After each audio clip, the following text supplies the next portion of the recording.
Hi there, my name is Tom Bennett and I'm the Department for Education's Behaviour Advisor, which is an independent role, which means that everything we say and do is focused on our own research, our own investigations and our own experiences of schools. I've been into about 450 schools now over the past 10 years, looking specifically at behaviour management, and I'm very, very proud to be working with the University of Buckingham and working on their MA in Education. I run the classroom behaviour management sessions module, and what I'd like to do is just try and explain to you in about a minute what it's all about. I'm sorry I can't be with you today due to calls in many shapes and forms. So the classroom behaviour management module is based around research, experience, interviews and observations of schools throughout this country and abroad. What it tries to do is try to look at some of the factors that influence behaviour in classrooms and across schools. Context matters and culture matters a great deal when it comes to behaviour management. But children are also children and people are people. And what can we say about the way in which people interact both individually and socially? So we're looking at some of the factors that influence classroom behaviour, and crucially we also try to look at some of the research which informs our understanding of these factors. One of the things I notice when I go into schools is that schools very often have a very reactive mechanism for dealing with behaviour management.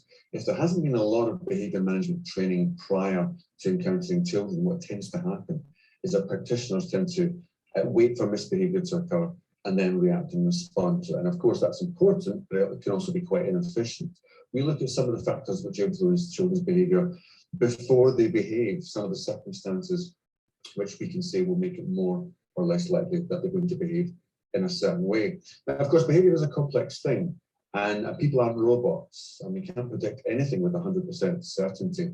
As Dylan William once said in it about education, that everything works somewhere and nothing works everywhere. Human beings are complex, they're like the weather. We have some understanding of the factors that influence it, but we don't understand or can predict with exact precision how people are going to behave. So instead, what this course focuses on are best bets and highly likelies and most probables, rather than if you do this, then children will definitely behave. I don't think that's a very useful way to approach classrooms or children, and I certainly don't think it's a very scientific way to approach classrooms or children. So that's the type of process we're going to be looking at.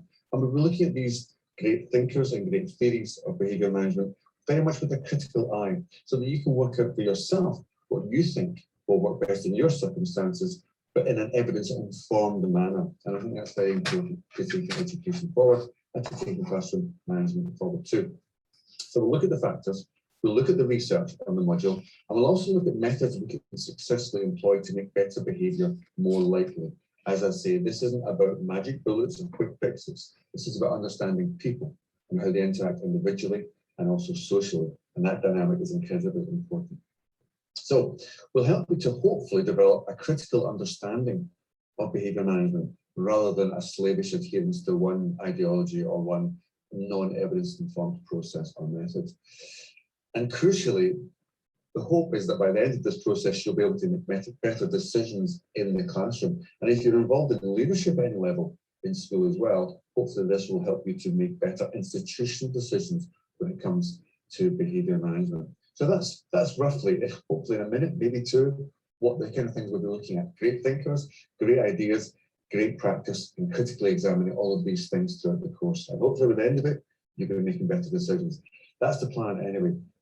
Throughout the module, we ask you to keep a reflection investigative journal so that you can keep a track of what you're learning, which is then submitted to us. And then at the end of the course, we're looking for a 5,000 word assignment representing everything that you've learned from and understood on the course. We'll suggest things you need to do in your classrooms and in your schools, and to bring some of that practice back into your writing as well. So anyway, it's a great honour to be working with the University of Buckingham. I hope whatever you decide to do, that you have a fantastic time doing it and you learn a great deal, and hope to see you on the course at some point. Thanks very much. My name is Tom Bennett, signing out. Take care.